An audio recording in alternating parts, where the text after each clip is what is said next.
Are we sure Anthony Davis wouldn't be one of the moves if LeBron knows he's going to be here this year and next? How close is the AD LeBron combination? Do you feel like that's like Tubbs and Crockett, that's Batman and Robin, that those guys are just tied? Or if they got a really good offer for Davis that allowed them to rebuild a little bit, get some stuff, open things up, and maybe potentially make themselves a better team for somebody who's had just an incredible amount of trouble staying on the court, that they wouldn't think about that?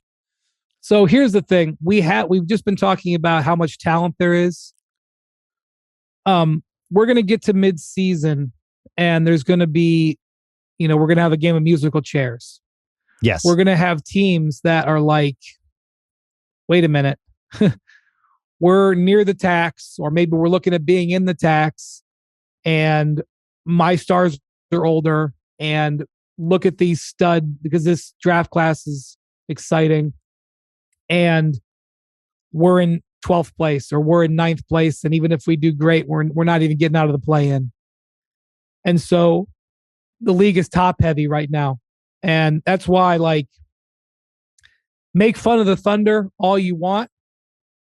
Like, the Thunder are doing exactly what they should be doing because they can't compete in that level. And like, this is like the Jazz. Like, I keep laughing out loud every time Danny Ainge or Justin Zanuck, two people I respect, are acting like, oh, we're not tanking. Oh my gosh.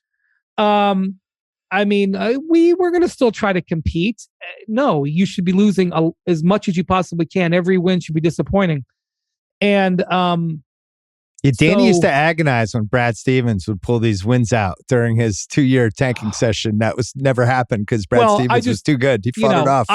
I've been a little connected to the Jazz for the last few months. Yeah. Like, almost nothing that the Jazz has said publicly for 4 or 5 months has actually been true.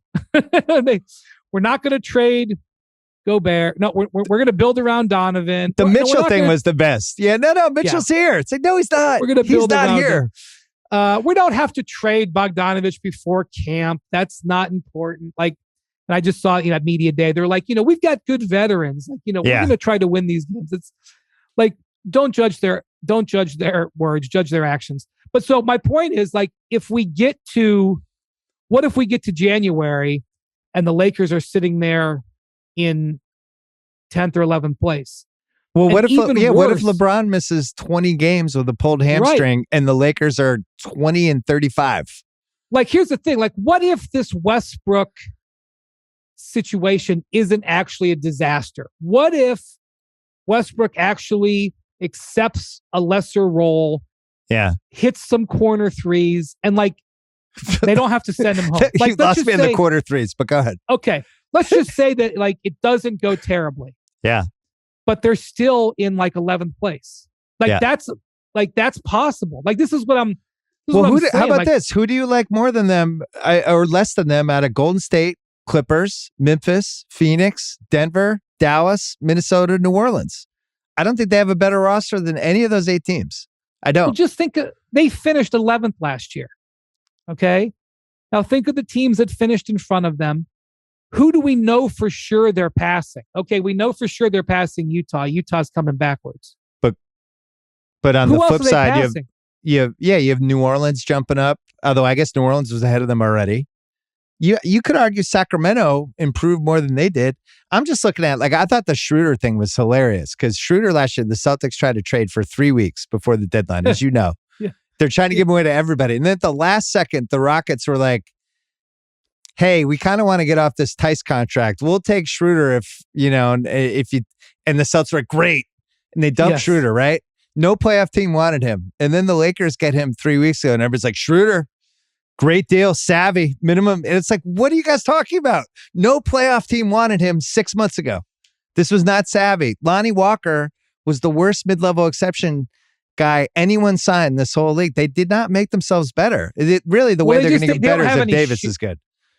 They don't have any shooting. This is what, or perimeter defense. They're missing the 2 things that helped them win the title 3 years ago, and they still didn't address it. I know that's another topic of conversation. The point that you're making about Davis is like, what if, like, it's one thing if the Lakers are a disaster, But what if they're not a disaster, but they're still not good enough, which I just don't think they're good enough. I mean, as good as LeBron and AD are, they could have good seasons. Lonnie Walker could be like better than we think. Russell Westbrook could not have to be sent home in November, and they could still be in 10th place. Like this is what I keep saying. Like I was in Cleveland 2 weeks ago when Donovan Mitchell arrived. I was talking to the Cavs folks. I was like, guys, this team could be awesome, and you could finish 6th because that's the nature of it. So like somebody at midseason, maybe 2 teams, and I'm looking at the Chicago Bulls. And Lonzo Ball gave an interview today, Tuesday. That was an extraordinarily depressing interview about the state of his knee. Yeah, it sounds brutal. That he can't go upstairs without pain, that he can't run. Like that the doctors have to go in there and see what's wrong. Like if you're a Bulls fan, like you've got to be vomiting in the trash can hearing that. And you're looking at the East, you're looking at Atlanta trading for all-stars and the Cavs trading for all-stars. Those are teams that were behind you that just went past you. So like what happens to the Bulls at midseason? What happens to the Lakers maybe at midseason? So like I'm going to write that down in my imaginary notebook.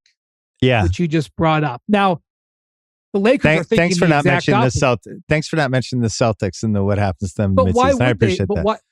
Why would the Celtics be that way? I think the Celtics are awesome. Okay, great. It's been not an easy week. I agree. And maybe they won't be as good as they were last year, but they're like... No, they'll still be good. Yeah. They'll still be defensively. But yeah, it hasn't been an awesome offseason. Well, it was a good offseason. Like Tim Bontemps from our staff. Right. Like 3 weeks ago, Tim Bontemps from our staff, he surveyed like a couple dozen NBA executives. They said, who had the best offseason? Celtics finished first. 3 weeks ago.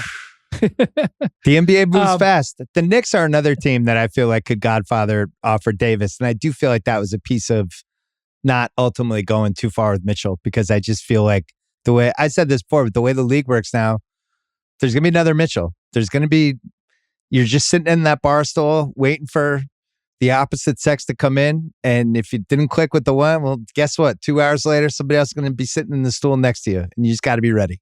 That's right. And here's the other thing, though. I think right now the Lakers think that they're going to take advantage of that. They think we're going to get to December or January, and we're going to have this Westbrook contract, and we're going to have these draft picks. Yeah. And like maybe that's what will happen. So like the Bulls are like, oh my God, we're a fringe playoff team. What are we doing? Maybe we just cash in our DeRozan and some other stuff, and we'll take that Westbrook. We'll grab some picks. We can use those picks to trade this summer, and we'll reboot. Ultimately, Westbrook is in a very valuable expiring contract. It's a huge number. You don't come across those type of expiring contracts. And so I'm just like right today in September, I'm looking at the Bulls after seeing this Lonzo interview going, boy, I don't know what's going to happen with them. But 3 weeks from now, it could be another team.